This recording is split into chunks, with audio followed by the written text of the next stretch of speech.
Bismillahirrahmanirrahim. Assalamualaikum warahmatullahi taala wabarakatuh. Alhamdulillahi rabbil alamin wa sallallahu ala sayyidina Muhammadin wa ala alihi wa sahbihi wasallam amma ba'du. Kita akan membahas pidatonya atau ceramahnya Sang Raja Thariqah dari Jatman, ya, Bapak Kiai Haji Kholwani, yang menggantikan Abah Habib Lutfi sebagai bahasanya itu Rois Ali, ya, bahasanya itu, kalau tidak salah itu bahasanya itu. Nah, sehingga beliau itu memiliki makom yang tinggi di dalam pencerahan tazkiyatun nafs, di dalam pencerahan tasawuf sebagai organisasi begitu, yang mana seharusnya ini muwafaqah, ya, antara waqi' dengan apa yang disangkakan begitu, dan itu mudah-mudahan yang terjadi demikian. Nah, cuman apakah begitu atau tidak, ya akan kita saksikan begitu, karena memang berturut-turut, ya, setelah adanya pidato ini, ceramah ini, kemudian ada Habib Lutfi yang mendeklarasikan Jatma Aswaja. Nah, nanti insya Allah itu akan kita bahas juga, ya, videonya Habib Lutfi. Nah, saat ini kita akan membahas videonya Yai Kholwani dulu. Nah, sebelum itu, kalau misalkan ada orang-orang yang menanyakan kepada saya, karena saya ini pernah membahas beliau, ya, di dalam judul videonya itu Ahli Gibah Menjadi Mursyid Thariqah. Dan itu lucu, saya kena strike lagi. Mereka itu mainnya aneh-aneh aja. Lucu, ya. Statement publik, tatkala direspon secara publik mereka nggak mau. Tapi ya sudahlah, nggak jadi masalah. Ini saya akan teruskan saja, ya, bagaimana respon terhadap pembicaraannya Yai Kholwani ini. Nah, kalau ada yang berkata atau yang bertanya, kenapa saya berani begitu, ya, ngomentarin sepuh-sepuh tuh? Ya karena begini dulu, kita kan sudah musalamah bahwa kita ini Ahlus Sunnah wal Jamaah dalam pengertian sebagaimana dituliskan di dalam ADART Nahdlatul Ulama, Asy'ariyah Maturidiyah, dan terus ke bawah begitu, ya. Nah, berarti kan Thariqah ini ada di dalam makom yang paling tinggi sebetulnya. Karena itu ya bagian akhir dari pembelajaran yang tiada akhir, yaitu tazkiyatun nafs. Tazkiyatun nafs itu nggak ada akhirnya. Itu satu-satunya ilmu yang mungkin, ya, menurut saya itu tidak berakhir, tidak berujung. Karena itu adalah perjalanan seumur hidup sampai kita wafat. Karena memang tujuannya itu husnul bidayah dan husnul khatimah. Nah, karena ini diklaim sebagai ilmu yang paling tinggi, tasawuf itu adalah terakhir, ya, itu adalah nihayah, maka seharusnya seseorang yang sudah mencapai derajat atau makom tertinggi di dalam tasawuf itu tidak boleh meninggalkan fondasi-fondasi di dalam beragama. Dan fondasinya Asy'ariyah Maturidiyah itu ilmu mantiq. Nah, makanya saya itu sebetulnya nggak muluk-muluk, ya. Itu seperti saya nanya ke profesor dengan pertanyaan SD begitu. Saya nggak menanyakan perkara-perkara yang katakanlah quote and quote mereka merasa bahwa mereka itu memahami dengan khusus begitu, ya. Ini kan ilmu orang-orang yang sudah mencapai tingkatan hakikat. Enggak, saya nggak bertanya tentang itu, ya. Kenapa? Karena itu memang nanti sangat subjektif sekali. Yang saya pinta itu pertanggungjawaban mereka. Kalau misalkan mereka memang mengaku sebagai katakanlah rajanya rajanya tasawuf, atau katakanlah profesor-profesor dalam bidang agama, masa ditanya pertanyaan SD mereka nggak bisa menjawab? Atau masa misalkan mereka itu tidak lulus tatkala diuji dengan standar keilmuan anak SD begitu. Itu saja sebetulnya dari semua yang saya bicarakan, ya, kepada siapapun begitu. Saya meminta dasarnya saja, konsistensi di dalam berpikir, kemudian tidak keluar dari akidah yang dasar. Nah, kita akan saksikan sekarang bagaimana Yai Kholwani ini di dalam pidatonya. Assalamualaikum warahmatullahi wabarakatuh. Waalaikumsalam warahmatullahi. Alhamdulillahi rabbil alamin. Wassalatu wassalamu ala. Ini dari sananya, ya. Bukan dekat, bukan apa ini. Ini diam. Nah, itu setelah amma ba'du baru muhtaramin berbicara. Sebentar, saya mau berbicara di sini dulu, ya. Karena ini kalau kita berbicara tentang tasawuf, ini ada isyarat begitu. Nah, saya mau mengatakan sajalah.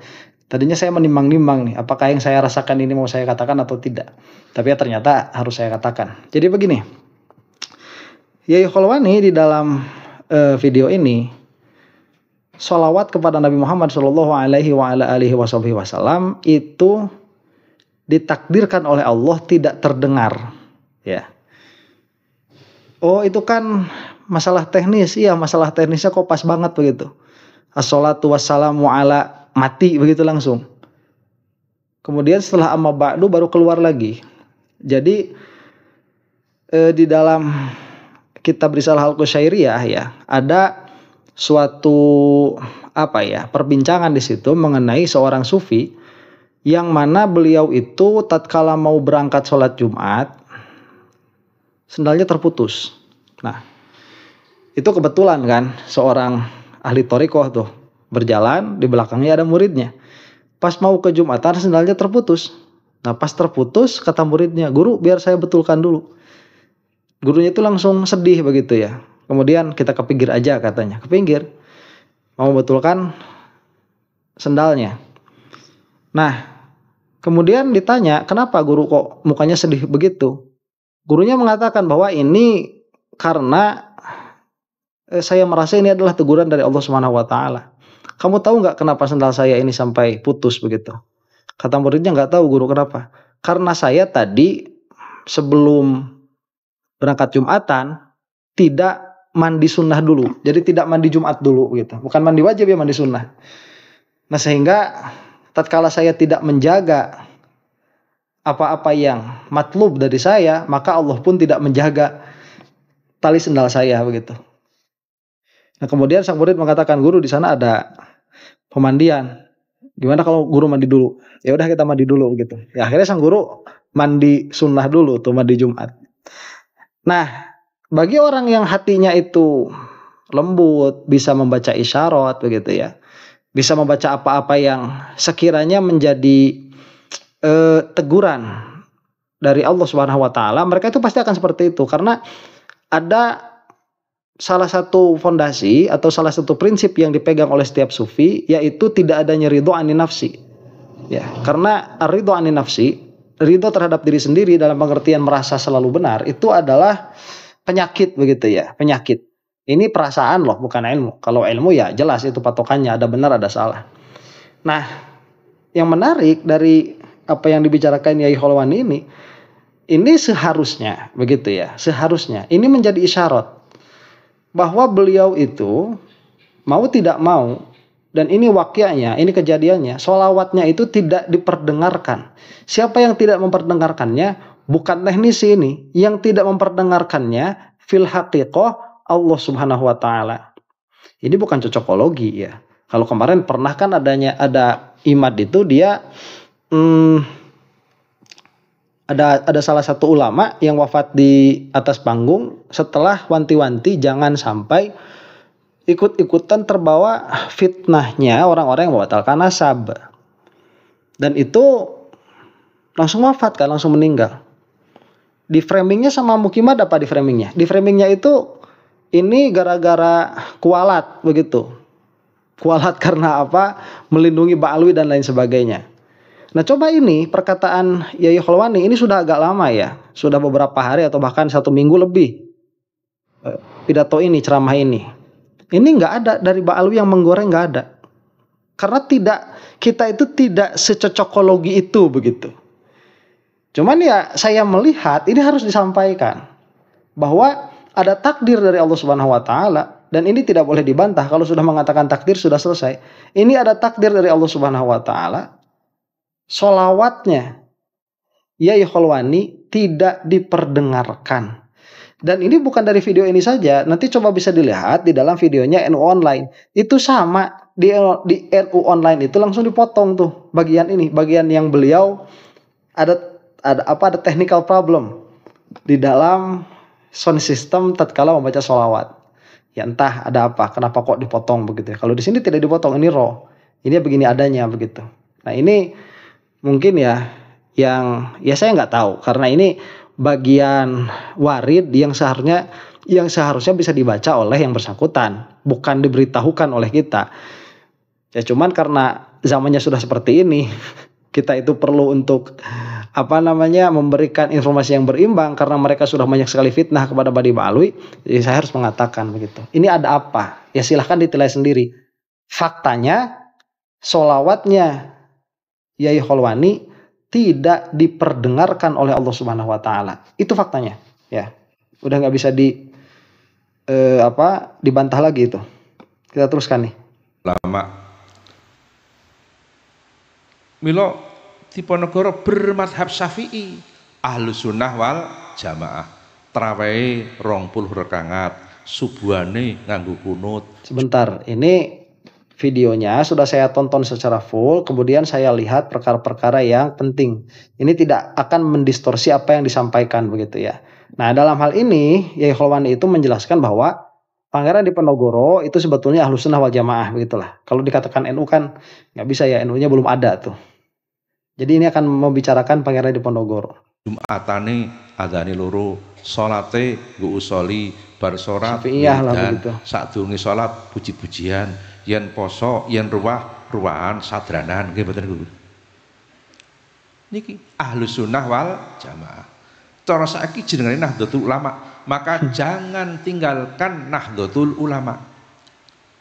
Nah, itu bahwa Pangeran Diponegoro, bahwa beliau itu ahlu sunnah wal jamaah dalam pengertian secara fikih tadi ya, yang lebih khususnya itu adalah Syafi'iyah.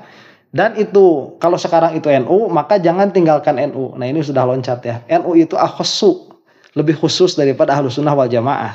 Jadi ninggalin NU ya nggak masalah sebetulnya, asal ya ke aswaja lagi. Kalau sekiranya di NU-nya udah, sekiranya begitu ya, kalau sekiranya di NU-nya ini sudah tidak mengantarkan kepada ahlu sunnah wal jamaah, malah harus meninggalin NU begitu. Kalau tidak ya, dan alhamdulillah tidak seperti itu.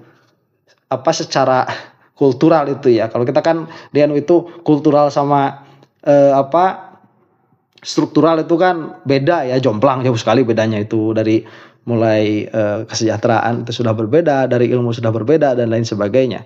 Nah, cuman logikanya Yai Kholwani ini loncat-loncat begitu. Kalau misalkan mengatakan Pangeran Diponegoro itu ahlu sunnah wal jamaah, yang mana sebelum adanya NU kemudian dikatakan bahwa NU pun ahlu sunnah wal jamaah, maka jangan tinggalkan NU. Ya, saya rasa itu loncatan berpikir yang tidak runut begitu. Bukan berarti saya tidak setuju dengan apa yang dia katakan, cuman tidak runut saja. Dalam pengertian ya, kalau memang sudah NU, memang sebaiknya sudah di NU saja. Kalau sudah NU begitu ya, buat siapa ya? Buat orang-orang yang sedari awal tahu sholat, tahu tauhidnya dari NU, tahu fikihnya dari NU, kemudian sedikit banyak yang mempelajari tasawuf dari NU. Udah itu nggak usah kemana-mana, udah di NU aja. Cuman pola pikirnya tidak seperti ini begitu. Man klorien mondok dipun wucal guru kula. Nabi ngendika la tajtami'u ummati ala dolalah. Hadis ini membuang mudhof. Mudhofnya tidak disebut tapi tetap berfungsi. Yang disebut cuma mudhof ilaih saja. Maka hadis itu tekstualnya la tajtami'u ummati ala dolalah. Itu tekstual. Tapi kontekstualnya adalah la tajtami'u ulama ummati ala dhalalah. Nah, sebentar ini memberikan taklil lah ya, memberikan dalil kenapa kita itu jangan meninggalkan NU. Nah, ini dalilnya bahwa kumpulan ulama umatku itu, kata Rasulullah SAW, sebagaimana ditafsirkan oleh Yai Kholwani, itu tidak akan berkumpul dalam kesesatan. Makna apa anane? Nabi ngendika kesepakatane umatku ora bakal nyasarake. Niki tekstual. Yang kita pakai bukan tekstual, kontekstual. Mila mudhofe diguang ning tetap berfungsi. Mula menawi dipun maknani komplit, kesepakatane ngulamae umatku ora bakal nyasarake. Nabi ngendika.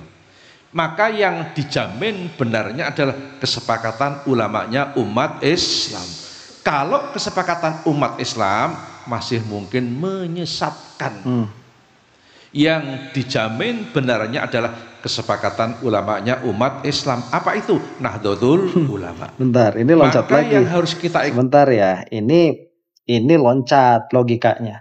Apa yang dikatakan beliau ini setengah pertama benar. Dalam pengertian bahwa memang kesepakatan yang diakui dalam pengertian kesepakatan yang tidak akan sampai berkumpul di dalam kesesatan itu kesepakatannya ulama, jelas itu di dalam usul fikih demikian. Jadi kalau misalkan ada ulama nih, ada hukum fikih ya, hukum fikih yang mana hukum fikih ini tetap berdasarkan para ulama yang mu'tabaroh begitu ya, yang mu'tabar, ulama yang memang dianggap sebagai ulama. Misalkan di dalam fikih berarti harus fuqaha begitu. Nah, harus memang ulama yang memiliki kapasitas atau kecakapan di dalam fikih. Nah, tatkala mereka itu bersepakat dalam satu masalah di sini dalam pengertian satu hukum ya. Misalkan seperti apa? Salat 5 waktu wajib. Nah, di sini kan ada ijma' nih, ada ijma'nya para ulama. Ya, yang mana ijma' itu ada syarat dan rukunnya. Itu sudah dijelaskan di dalam usul fikih secara lengkap begitu. Nah, maka kesepakatan ini tidak mungkin salah. Dan ini penjelasannya cukup panjang sebetulnya karena akan melihat perkara yang benar. Jadi perkara yang benar di sisi Allah itu apakah ada hukumnya atau akan berlandaskan kepada zonnya mujtahid. Jadi ada dua madhab tuh. Ada yang namanya mukhotti'ah, ada yang namanya musawwibah. Kalau yang mukhotti'ah itu yang benar di sisi Allah hanya satu. Dan para ulama ini itu berlomba-lomba untuk melihat apa hukum di sisi Allah ini. Nah, itu yang mukhotti'ah, berarti yang benar cuma satu, yang lain salah. Nah, cuman salahnya mujtahid dikasih pahala satu. Kalau musawwibah itu dari awal Allah Subhanahu wa taala memerintahkan kepada mujtahid itu untuk berpikir menggunakan semua alat ijtihadnya. Apapun hasil dari hasil ijtihadnya itulah tolab fi'lun atau tolab fi'linya atau tolab tarkinya. Pada akhirnya di situ. Nah, pada akhirnya sedari awal yang namanya mujtahid itu tidak akan salah. Nah, ada dua madhab ini dan yang dipakai oleh kita itu mukhotti'ah ya. Kalau di dalam usul, musawwibah di dalam furu', di dalam fikih. Nah, itu sebetulnya di situ. Jadi perbedaan pendapat di kalangan para ulama terkhusus mujtahid itu adalah hal yang wajar kalau tidak dikatakan hal yang niscaya ya. Itu hal yang pasti akan terjadi. Nah, cuman tidak di dalam semua masalah. Ternyata ada masalah-masalah yang mereka itu terjadi ijma' di dalamnya. Kalau dicontohkan itu seperti menggerakkan jari telunjuk ya. Jadi kapan jari telunjuk itu diangkat misalkan tatkala tahiyat itu akan banyak sekali versi. Apakah digerak-gerak atau dia diamkan, itu ada dua versi minimalnya. Nah, cuman mereka itu sepakat para mujtahid itu bahwa mengangkat tangan itu sunnah. Mengangkat tangannya. Nah, hukum mengangkat tangan sunnahnya itu ijma' oleh para fuqaha. Makanya mereka tidak mungkin salah. La tajtami'u ummati 'ala dhalalah itu di situ. Nah, sebetulnya apa yang dikatakan Yai Kholwani ini sudah dibahas oleh Syekh Ali Jum'ah yang mengatakan bahwa Bani Ba'alwi itu sah intisabnya sebagai dzurriyyah Nabi Muhammad SAW bil ijma'. Jadi kenapa kok Yai Kholwani ini di sini malah mengatakan itu adalah Nahdlatul Ulama? Padahal di luar NU pun banyak. Karena ya Islam itu bukan cuma di Indonesia. Katanya sekarang udah kalah tuh Indonesia sebagai negara muslim terbesar sama Pakistan tuh udah kalah katanya. Kan masih banyak juga. Indonesia itu kan mayoritas apa? Mayoritas penduduknya, bukan mayoritas ulamanya. Ya, apakah sekarang ulama muslim itu memang berkumpul di Indonesia? Ya, saya kalau ngelihat keadaan orang-orang zaman sekarang ya ragu begitu. Ya mau gimana orang masa disebut alim begitu ya masih bisa kena sama fitnahnya si Kimat. Jadi kan untuk menyadarkan kepada kita, yuk kita kembali kepada kealiman begitu, kita kembali kepada ilmu. Yang mana kalau misalkan kita kembali kepada ilmu mau tidak mau, Anda Yai Kholwani harus mengakui Habaib itu, Bani Ba'alwi itu sebagai dzurriyyahnya Nabi Muhammad SAW karena sudah terjadi ijma'. Ijma'nya siapa? Ijma'ul ulama. Ijma' apa? Ijma' Sukuti itu sudah saya jelaskan. Begitu. Nah, kemudian kalau misalkan ini dibawa ke NU ya, coba kita sekali lagi ulang ini. Maka yang dijamin benarnya adalah kesepakatan ulamanya umat Islam. Kalau kesepakatan umat Islam masih mungkin menyesatkan. Itu. Yang kalau dijamin benarnya adalah kesepakatan ulamanya umat Islam. Apa itu Nahdlatul Ulama? Nah, kok apa itu Nahdlatul Ulama kok dibawa ke situ? Jadi sepertinya ada tendensi ya, karena ada perkumpulan yang sudah tidak menyatakan dirinya sebagai Nahdlatul Ulama dan masanya besar begitu. Yaitu suuzonnya saya. Nggak tahu betul apa enggak. Kan kalau ahli thariqah itu sudah bersih hatinya itu ya. Nggak mungkin lah. Udah bersih hatinya itu. Maka yang harus kita ikuti adalah ormas keagamaan yang berdiri atas dasar kesepakatan ulamanya umat Islam. Apa itu Nahdlatul Ulama? Nah oke ya. Begini, Nahdlatul Ulama itu, coba ya, ini akan saya tegaskan dulu ya. Nahdlatul Ulama itu nggak bakalan dihisab. Apakah nanti di akhirat itu akan ada sesuatu yang namanya Nahdlatul Ulama? Nggak bakalan ada. Karena itu organisasi ya. Selesai itu dihapus. Kayak HTI kemarin tuh. Dengan satu dan lain hal misalkan begitu ya. NU ini dicabut izinnya. Udah nggak ada NU itu. Udah nggak ada. Karena ya itu memang bukan sesuatu yang mewujud fil kharij. Katakanlah begitu ya. Kalau kita melihat kepada cara berpikir mantiki itu bukanlah sesuatu yang mewujud fil kharij, bukanlah sesuatu yang ada pada realita. Yang ada pada realita itu orang-orang yang memegang teguh prinsip-prinsip yang diajarkan oleh Nahdlatul Ulama. Nah, kalau misalkan sampai ternyata begitu ya, ulama-ulama yang alim alamahnya itu tidak di NU, terus bagaimana? Ini kan permasalahannya, karena doktrin-doktrin seperti ini pada akhirnya orang-orang itu disuruh loyal sama NU yang quote and quote memang tidak ada di dalam realita. NU itu gak bakalan dihisab, Muhammadiyah itu gak bakalan dihisab, yang dihisab itu orang-orangnya. Masa NU bakal ditanya man rabbuka? Nggak ada, karena itu bukan sesuatu yang mewujud fil kharij. Nah ini dikasih perkataan-perkataan seperti ini, jangan tinggalkan NU, jangan tinggalkan NU. Akhirnya kalau NU-nya sudah dimasuki kanan kiri, kemudian sudah tidak sesuai dengan khitbahnya, sudah tidak sesuai dengan ADART-nya, orang-orang yang ada di dalamnya malah tidak ahlus sunnah wal jamaah. Lalu terus mau gimana begitu? Enggak seperti itu. Jadi kalau misalkan kita mengatakan ijma itu enggak mutlakon NU itu nanti akan mengeluarkan banyak sekali hukum, banyak sekali ahkam, yang mana beberapa ahkamnya, beberapa hukumnya justru bukan perkara yang mujma'aleh, bukan perkara yang ada ijma'nya begitu. Ya, ini gimana kalau misalkan kita mengatakan orang NU tanya ya merokok tuh apa hukumnya? Dia mukhtalafun fi. Tapi kalau orang NU pasti gak bakalan ngeharamin tuh. Kalau orang NU itu, kalau orang NU itu gak bakalan mengharamkan rokok. Gak ada ceritanya orang NU mengharamkan rokok itu. Ya.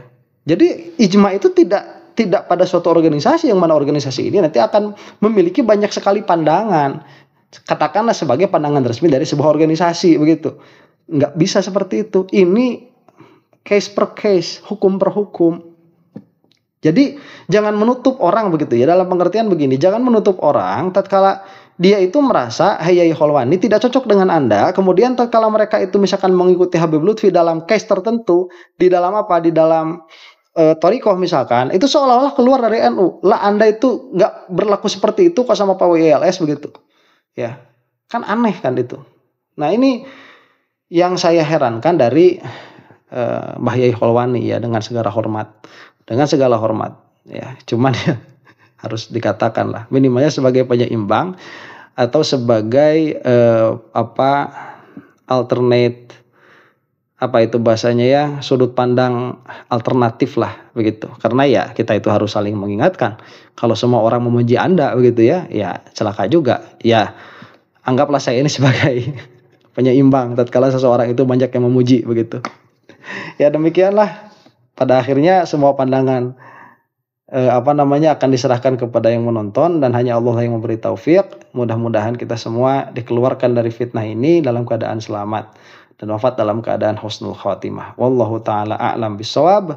Assalamualaikum warahmatullahi taala wabarakatuh.